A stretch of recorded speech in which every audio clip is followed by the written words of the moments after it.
All right, joining me now on Newsfighters is the Deputy Lord Mayor of Sydney and our first ever Deputy Lord Mayor on the show. It's Jess Scully. Jess, how are you going today?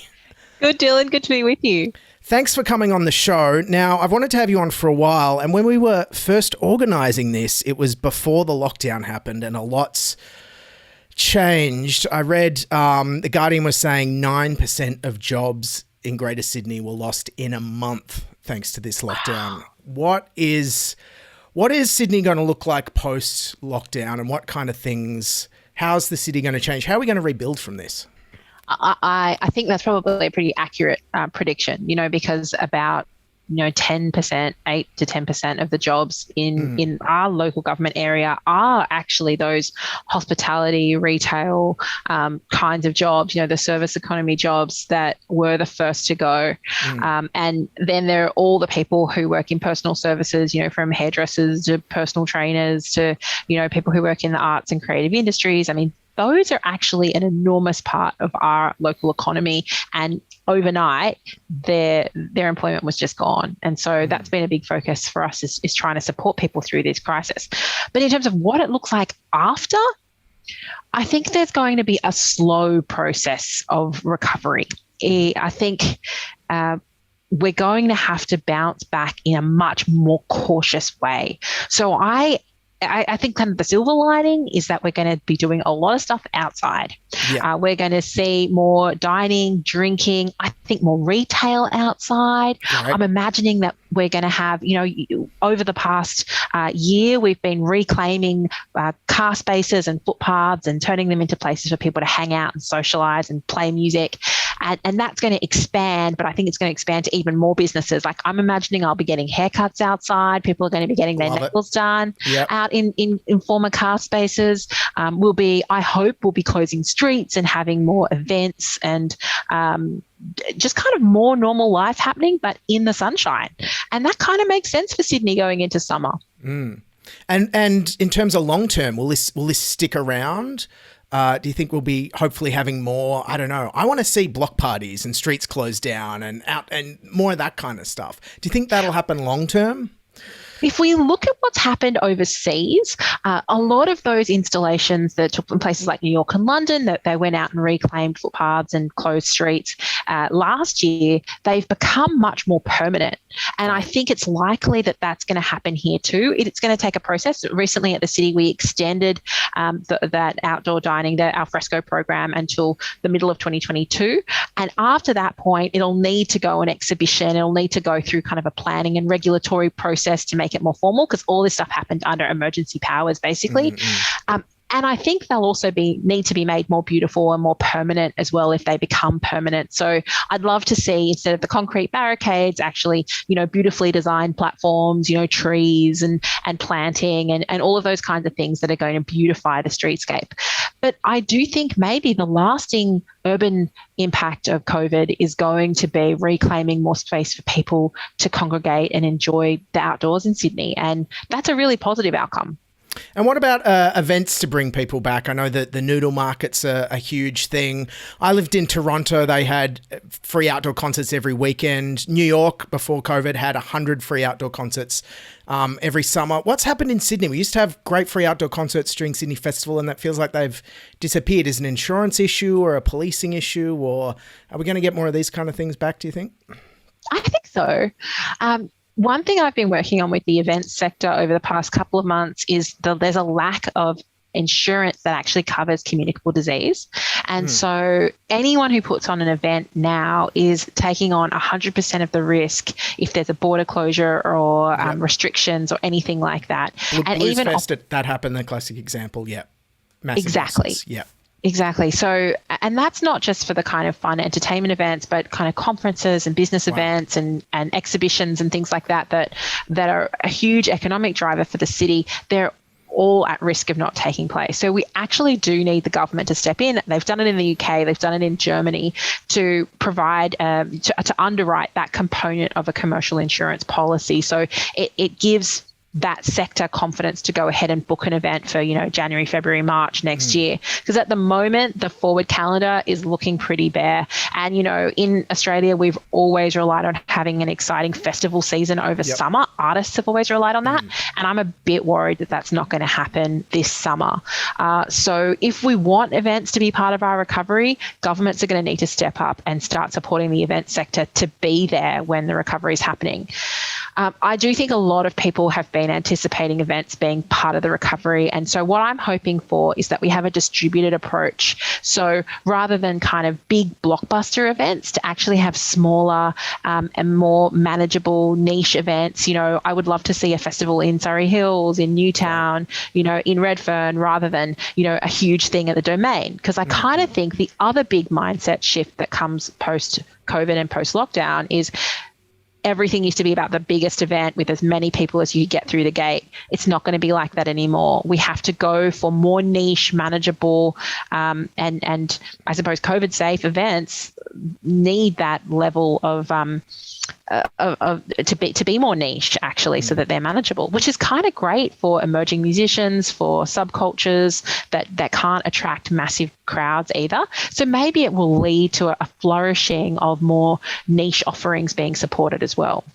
Amazing. And sorry if it's super topical and you don't know the answer yet or don't want to talk about it. But today, on Thursday, the Premier announced the reopening roadmap, which is letting fully vaccinated people go out when we're at 70% fully vaccinated. Will this also apply to City of Sydney, things like libraries and swimming pools? When are the pools going to reopen for the summer? That's what I want to know.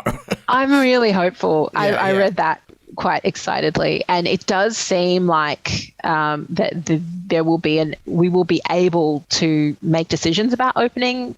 One of the challenges we have is that, of course, it's not financially viable to open a lot of facilities at those restrictions. So we will have to continue to kind of take a haircut in terms of making revenue and make, so it'll cost us more to keep the pools open and run them. It's limited capacity, yeah.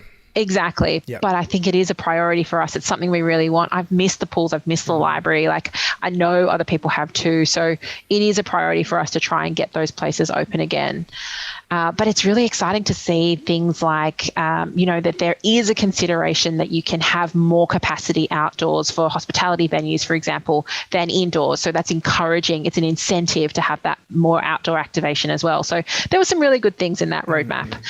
So does this mean we'll see more of what's happened in the Rocks with pub and what happened in New York? Pubs will be able to take over their parking spaces out the front of their venue, for instance, and put tables in and that kind of thing? I think so. I do think there's a lot of work, kind of regulatory work, that needs to happen to enable that. I mean, there's some really good stuff that's already happened. So now your liquor license follows you out onto the footpath for a venue, which was a hurdle for a while. We've now made it possible for entertainment licenses to also flow out, so that there's no issue around having entertainment in those spaces. But you know what? Things like noise complaints still apply. You don't have soundproofing. You don't have the same level of control as a venue as you do when you've got performers indoors or when you've got patrons indoors. So I think there's going to have to be both a change in the community and how we live with urban sound and entertainment sound, and because we've gone from having this very, very quiet period of the lockdowns to what is going to be a much noisier city because more stuff is going to be happening outdoors, right? And then I think we actually need the state government to look finally at noise regulation and complaints, and how do we manage that in a way that's consistent and fair for everyone in the process, because noise complaints is an absolute mess.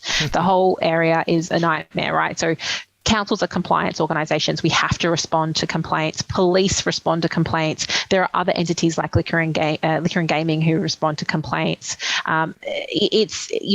There's been some talk over the past few years about the inconsistency and the overlap of different government departments around noise complaints, but no one's actually solved the problem yet. And we need the state government to solve the problem, I think, for this summer. Yeah, if we want to be a world-class city. I was at a bar in Redfern and they closed the beer garden at 8 p.m. because of the neighbours. And it's just not, given the weather, we should have more rooftop bars and be more of an outdoor city. And heaven forbid be able to get a decent coffee after 4 p.m. That's what I... Well, you have to switch immediately to espresso martinis, basically, if you want a coffee after 4 p.m. in Sydney. Yes, but exactly. that's the thing. We do. We've got a kind of cultural evolution that has to take place in Sydney as well, because we've gone from having a sort of suburban expectation of lifestyle in an urban context. Like, I want all the convenience of living in a big city with the kind of, I want to also hear the birds singing in the trees outside my window. It's like, well, there's a bit of cultural work that needs to go alongside the regulatory work. Correct me if I'm wrong. City of Sydney's promised to go net zero by 2035. Is that correct? Yeah, we have. Yeah. And we're getting there. We're pretty close. Yeah, how are you going to do this, and can you have a word to the federal government for us and tell them it is possible? It can be done. It can be done. I know it can be done because since 2006, we've had this massive uplift in people moving into the cities, into new businesses coming to the city. We've added all of these facilities, and yet we've reduced our emissions as an organisation by 76% on our 2006 levels. We've reduced our use of water. We've reduced our waste and increased the amount of waste that's actually being recycled and being diverted from landfill. So it can be done. And some of the main things that we did were moving to electrification for as much of our fleet. We switched over, kind of what you do at home. We switched over all the light bulbs in every street lamp, and then we got Ausgrid. We paid Ausgrid to do the same in our area, and now they're continuing it in other parts of the city. And then the other thing that we did that was major was switch over to 100% renewable. And part of that, and something I'm really proud of, is that we made sure that part of that buy actually comes from community renewables in regional New South Wales to actually enable that just transition. So from wind farms and solar farms in like the Shoalhaven and Glen Innes and Wagga Wagga, where it's actually creating the industries of the future for those regions. The state government can do this too. The federal government can do this too, and we just need help on a few other things like waste, and helping us actually have regional level waste treatment and resource and recovery facilities, and actually putting in some changes to the way we build the built environment so that you actually have dual plumbing in every building that's built, so we're not flushing drinking water in the driest continent on Earth. There's stuff that's outside our control that we just need them to do, but it's all super achievable. And yeah, anything good that's ever happened in history has all come from pressure from the bottom up. It's never actually come from leadership from the top down. So I think if we take concrete action at a local level, and then put pressure up on governments to perform, they have to eventually come to the party. Well, here's hoping. Now, the main reason I'm speaking to you today, I wanted to line up this interview, is the New South Wales local council elections, the 4th of December. Now, I, as far as I know, even though we have compulsory voting, these have the lowest voter turnout in Australia. Why aren't young people going out and voting? Do they just think, this is just, you pick who empties the bins? Is that what people think local councils do and that's it? Yeah, pretty much. It's not just that. It's like a lot of people don't even think they're entitled to vote. Like, I've met people who said, I'm a tenant. I don't get to vote in my local government election. I was like, wow. Yes, you do. More than 50% of people in my local area in the city of Sydney are renters. They're not landlords. So imagine how many people we're not hearing from. We need everyone to go out and vote on December 4. Make sure that your enrollment's updated and that you're, enrolled where you actually live, because, we take really tangible climate action at a local level. We're really interested in funding the arts and nightlife and creativity. We're really interested in social justice and affordable housing, all of those sorts of things. But we can't do what we do if we don't actually hear from other people who think that's a priority. And I disproportionately hear from people who are older, richer, and whiter than the community that I actually represent. So the more young people who actually get involved, and by young, I mean under 60. I just want to be clear. I want you to, the older I get, the older young is. So, so I just need, everyone get involved, because it makes a difference actually, whether there's a cycleway out in front of your place or a car space, or whether there's a affordable housing block or, luxury apartments. Those are decisions that are actually influenced very strongly at a local level, and you have to have your say. Yeah, and it's statewide, so everyone across New South Wales has to remember to vote. Now, you're a member of Team Clover. Clover Moore, great Lord Mayor of Sydney, been Lord Mayor for 17 years now. Are you the next Clover? Are we going to have a hashtag Team Clover spill coming up? She can't be Lord Mayor forever, even though I'm sure a lot of Sydney would like her to be. Oh, she's amazing. I mean, I just am so blown away constantly by her energy and her enthusiasm. You know, after she's been in this game for 40 years. Like, she got elected to local government in 1980. And then she represented Sydney, you know, in state parliament as well. And she's been through more premiers and prime ministers than you can imagine. And yet she's kind of continues to provide this consistency and leadership and stability for Sydney that I think is really important. So I've been really privileged to learn from her and understand and get that sort of depth of knowledge. Like, sometimes we can have a bit of a goldfish experience as new generations come through the city. So it's been really awesome, you know, learning how that works and seeing what it takes. Brilliant. All right, so the message is everyone go out and vote on the 4th of December. Yes, please, everywhere, wherever you are. And you know what? A lot of people sometimes are still enrolled in the last place they lived, or, you know, at their parents' house, or just make sure you're enrolled where you live, because where you live, local politics matters. Absolutely. And if you can't vote in person because you're scared of COVID, I assume there's other ways to vote. You can... We reckon this is going to be, there's EVoting. Oh, wow. So you'll actually be able to vote online. There'll be postal voting, and there'll also, of course, be, I think, in-person voting is also really likely. But I think most people who can are probably going to vote online.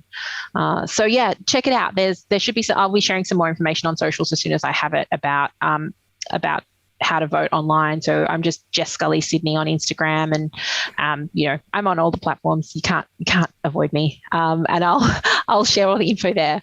Terrific, great. Thanks for joining us, Jess Scully. Thanks, Dylan. Cheers. Thank you.